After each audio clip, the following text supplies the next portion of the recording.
Begin with fresh, cold milk. Fill the milk jug to just below the spout position. Position the steam tip over the drip tray and turn the dial to steam. This will purge out any water that's condensed. Wait until the steam is at full strength, then turn the dial to standby to pause.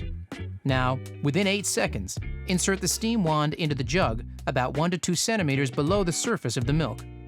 Move the dial to the steam position and keep the tip of the steam wand just under the surface of the milk until the milk is spinning clockwise, producing a whirlpool effect.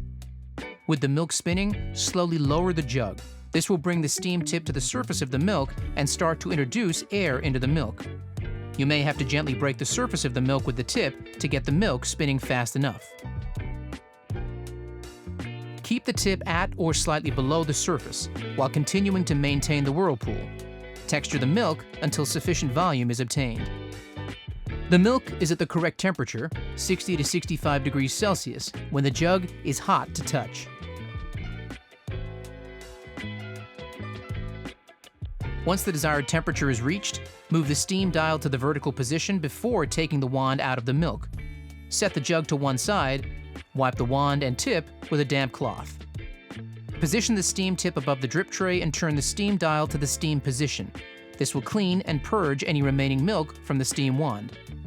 Tap the jug on the bench to collapse any bubbles. Now, you are ready to create latte art. Remember, different brands and types of milk and milk alternatives will texture differently.